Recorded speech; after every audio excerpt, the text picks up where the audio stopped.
Hello friends, welcome to SSC coaching centre. दोस्तों, आज के वीडियो में हम बात करेंगे परसेंटेज के क्वेश्चन की। परसेंटेज बहुत ही इंपॉर्टेंट है किसी भी एग्जाम के लिए। कोई भी एग्जाम की आप तैयारी कर लें, परसेंटेज की जरूरत आपको जरूर पड़ेगी। तो चलिए स्टार्ट करते हैं। पहला क्वेश्चन है, यदि ए की ऊंचाई बी की ऊंचाई से 20% कम हो तो बी की ऊंचाई ए की ऊंचाई से कितने प्रतिशत अधिक है। कितना अच्छा सवाल दिया गया है। मात्र 10 सेकंड का सवाल है ये, लेकिन प्रश्न को पढ़ने के बाद आपको ऐसा लगेगा पता नहीं क्या दे दिया एग्जामिनर ने। देखिएगा, आपको जो जरूरत पड़ेगी वो इस वैल्यू की पड़ेगी जो प्रतिशत वैल्यू उसने दी हुई है। उसने दिया है आपको 20%। जब इसको आप चेंज करोगे फ्रैक्शन में तो 20 लिखोगे। परसेंट का मतलब बटे में 100 होता है। अब इसे कटाइए, 20 से कम 20 और 20 से 100 5 बार में कटेगा, मतलब 1 के बटे में 5। यही तो हो गया, 1 के बटे में 5 हो गया। अब यहां पे बस कुछ नहीं करना है, बहुत ही अच्छा सवाल मैं आपके लिए बता रहा हूं। कुछ नहीं करना, आपको ये चेक करना है कि यहां पे कम दिया गया है या अधिक दिया गया है, कमी है या वृद्धि है। तो हमारे पास 20% की कमी है। जब कम दिया जाएगा तो नीचे में से ऊपर को घटा के लिखेंगे, यानी कि ऊपर वाली वैल्यू तो एज इट इज रहने वाली है आपकी, नीचे में से ऊपर को घटा के लिखेंगे। यदि कम है घटा के लिखना है तो 5 में से 1 घटा के लिखूंगा मैं, 4 हो जाएगा। और प्रतिशत के लिए क्या कर देंगे, 100 से गुना कर देंगे। अब 4 से 100 कट जाएगा 25 बार में, और 1 का 25 का मल्टीप्लाई होगा तो 25% आपका सही जवाब हो जाएगा। पहला ऑप्शन बिल्कुल सही जवाब। कुछ ज्यादा मेहनत तो करनी नहीं है। परसेंटेज वैल्यू को फ्रैक्शन में चेंज करना है, 1/5 आ जाएगी। ऊपर वाली वैल्यू को एज इट इज लिख देना है, 1 है तो 1 लिख देना है। जब कम की बात है तो नीचे में से ऊपर को घटा के लिख देंगे। अगर वृद्धि की बात है तो नीचे में ऊपर को जोड़ के लिख देंगे, और प्रतिशत के लिए 100 से गुना कर देंगे। ठीक है, और इसको बोलते हैं one liner trick. One liner का मतलब एक ही लाइन में आंसर आ जाना। ठीक है, चलिए अब देखते हैं अगला सवाल। अगला प्रश्न है, यदि नीता का वेतन पायल के वेतन से 25% अधिक है तो पायल का वेतन नीता के वेतन से कितने प्रतिशत कम है। कंफ्यूजन वाला सवाल लग रहा है, लेकिन परेशान नहीं होना है आपको। आपको ये परसेंटेज वैल्यू देखनी है। इसको जब आप लेंगे तो दिया गया है 25%, और इसको फ्रैक्शन में चेंज करेंगे तो 25 लिखेंगे, और परसेंट का मतलब बटे में 100। कटाएंगे 25 से कम 25, 25 चौके 100, यानी कि 1/4। मैंने आपको बताया ऊपर वाली वैल्यू को एज इट इज लिख देना है। अब देखिए, अधिक की बात है तो नीचे में ऊपर जोड़ के लिख देंगे, 4 में 1 जोड़ देंगे तो 5 हो जाएगा। और यदि कम की बात होती तो घटा के लिख देते। अब प्रतिशत के लिए क्या करोगे, 100 से गुना कर दोगे। तो 5 से 100 कट जाता है 20 बार में, 20 का मल्टीप्लाई 1 से होगा तो ये आ जाएगा 20%। तो कितने परसेंट की, 20% की। ये आपके पास बिल्कुल सही जवाब है। पायल का वेतन नीता के वेतन से कितने प्रतिशत कम है, 20% कम है। ठीक है, सभी प्रश्नों को इस ट्रिक से ही हल कर लेंगे, ज्यादा करने की कुछ जरूरत नहीं है। अब देखते हैं अगला सवाल। अगला प्रश्न है, चीनी के भाव में 40% वृद्धि होने पर किसी परिवार की चीनी की वार्षिक खपत में कितने प्रतिशत कमी करनी होगी जिससे परिवार का खर्च ना बढ़े। आपको क्या लेना है, ये परसेंटेज वैल्यू लेनी है, जो कि हमारे पास 40% है। इसको चेंज करेंगे फ्रैक्शन में, यानी कि 40 लिखेंगे। परसेंट का मतलब बटे में 100। 20 से कट जाएगा 2 बार में, 20 से कट जाएगा 5 बार में। ठीक है, यानी कि 2/5 हो गया। मैंने बोला है आपसे कि ऊपर वाली वैल्यू को एज इट इज लिख देना है। अब वृद्धि की बात है तो नीचे में ऊपर जोड़ के लिख देंगे, 5 में 2 जोड़ के लिख देंगे, 7 हो जाएगा। ठीक है, और प्रतिशत के लिए क्या करेंगे आप, 100 से गुना। अब 2 का मल्टीप्लाई 100 से करोगे 200 हो जाएगा। बटे में कितना है, 7, तो 7 से भाग दे देंगे। 7 दूने का 14, 6 बचेगा 60, 7 अट्ठे 56, दशमलव लग जाएगा, 4 बचेगा तो दशमलव 40, 7 पंजे 35, 28.5 यहां पे देखेंगे किस ऑप्शन में। अब 28.5 ये फ्रैक्शन में दिया गया है तो हमें दशमलव में नहीं ले जाना। हमारे पास कितना आया, 7 से कटाएंगे, 7 एकम 7, 6 बचेगा 60, 7 अट्ठे 56, 1 मिनट, 7 दुने का 14 आएगा, 20 में कटाएंगे, ये नहीं, 7 दुने का 14, 6 बचेगा 7, 7 अट्ठे 56। अब 60 में से 56 कटेगा तो 4 बचेगा, जिसको हम ऊपर लिखेंगे बटे में 7।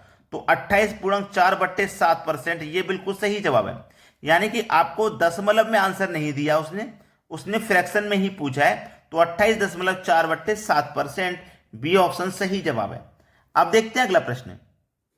अगला प्रश्न है, अब इस प्रश्न को देख के आप बोलोगे सर इसमें परसेंटेज वैल्यू तो दी गई नहीं है, तो हम वो तरीका तो नहीं लगा पाएंगे। देखिए तरीका वही लगेगा, प्रश्न को पहले ध्यान से देखिएगा।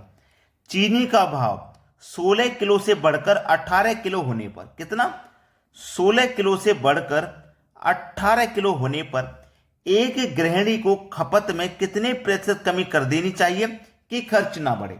देखो पहले था 16 किलो, बाद में हो गया 18 किलो, तो 16 से 18 हो गया, कितना बढ़ गया भाई, 2 किलो बढ़ गया। जो बढ़ा है वो कितने पे बढ़ा है, 16 पे ही तो बढ़ा है, 16 पे बढ़ा है। तो ये 2/16 है, इसको कटाओ, 2 एक कम 2, 2 अट्ठे 16, यानी कि 1/8। तो मैंने आपको बताया था कि ऊपर वाली वैल्यू को ऐसे ही लिख देना है, और वृद्धि की बात है तो जोड़ के लिखेंगे, कमी की बात है तो घटा के लिखेंगे।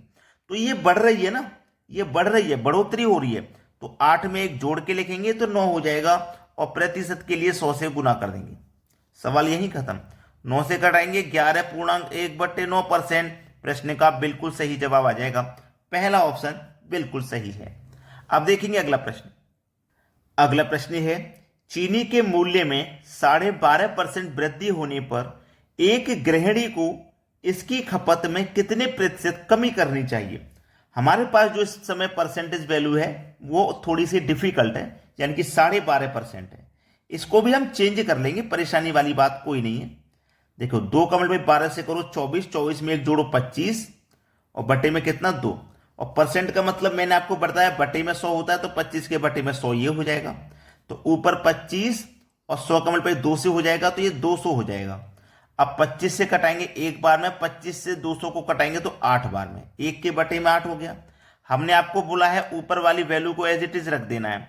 अब देखो वृद्धि की बात है तो नीचे में ऊपर जोड़ के लिख देंगे तो 9 हो जाएगा, और गुने में कितना, प्रतिशत के लिए 100 से मल्टीप्लाई। अब 9 से जब इसको कटाओगे 100 को, तो 11.1/9% ही तो हो जाएगा। बस ये आपका आंसर है, बी ऑप्शन प्रश्न का बिल्कुल सही जवाब। अब देखते हैं अगला सवाल। अगला सवाल है, किसी वस्तु पर 10% कम कर देने पर कुल राजस्व अपरिवर्तित रहता है, इस वस्तु के उपयोग में कितने प्रतिशत वृद्धि हुई। हमारे पास परसेंटेज वैल्यू दी गई है 10%। इसको जब चेंज करेंगे तो 10% का मतलब बटे में 100, कटाएंगे 10 से कम 10, 10 से 100 10 बार में कट जाएगा, मतलब 1/10। ऊपर वाली वैल्यू को एज इट इज रखना है। जब कमी की बात दी गई है ना, तो नीचे में ऊपर घटा देना है, कमी की बात है तो, और प्रतिशत के लिए 100 को जोड़ना है। चलिए कटा दीजिए, आंसर फिर से वही आ जाएगा, 11.1/9%। 100 में जब 9 से डिवाइड देते हैं तो यही तो आंसर आता है, मतलब पहला ऑप्शन सही जवाब है। अब देखेंगे अगला सवाल। अगला प्रश्न है, किसी वस्तु के मूल्य में 20% कटौती कर दी गई, इसे पूर्व मूल्य पर लाने हेतु कितने प्रतिशत वृद्धि करनी होगी। हमारे पास परसेंटेज वैल्यू दी गई है 20% का, ठीक है, तो हम क्या करेंगे, 20 लिखेंगे, परसेंट का मतलब बटे में 100, 20 एकम 20 कटेगा, 20 से 100 5 बार में कटेगा, मतलब 1 के बटे में 5। तो ऊपर वाली वैल्यू को ऐसे ही लिखना है। अब कटौती का मतलब क्या होता है, कमी, यानी कि कमी दी गई है तो नीचे में ऊपर घटा के लिखेंगे तो 4 आ जाएगा, और प्रतिशत में बदलने के लिए 100 से मल्टीप्लाई, तो 4 से 100 कट जाएगा 25 बार में, तो 25% आपका सही जवाब हो जाएगा, सी ऑप्शन। अब देखते हैं अगला सवाल। अगला सवाल है, किसी वस्तु पर दलाली की दर 4% से बढ़कर 5% होने पर भी एक दलाल की आय अपरिवर्तित रही, उसके व्यापार में कितने प्रतिशत कमी आई। देखो पहले थी 4%, बढ़कर के हो गई 5%। भाई प्रतिशत में तो बढ़ गई, लेकिन आय उतनी की उतनी ही रही। मान लो पहले वो 40,000 कमा रहा था, बाद में परसेंटेज बढ़ने के बाद भी 40,000 ही कमा रहा है, तो कहीं ना कहीं तो उसके व्यापार में कमी आई है ना, वही चीज पूछा। 4 से बढ़ के 5 हो गई, कितना बढ़ गई, 1, कितनी पे बढ़ गई, 4 पे, है ना, कि 4 पे। ऊपर वाली वैल्यू को एज इट इज लिख देना है। अब ये वृद्धि हो रही है, बढ़ी तो रही है, तो 4 में 1 जोड़ देंगे, मतलब 5, और प्रतिशत के लिए 100 से मल्टीप्लाई, 5 से 100 कट जाएगा 20 बार में। आपके सवाल का जो सही जवाब है वो 20% हो जाएगा। किस ऑप्शन में दिया गया है 20%, पहले ही ऑप्शन, ये बिल्कुल सही जवाब है। आपने अगर वीडियो को अभी तक लाइक नहीं किया तो लाइक कर दें, और यदि शेयर नहीं किया है तो सभी बच्चे वीडियो को शेयर कर दें। ठीक है दोस्तों, धन्यवाद।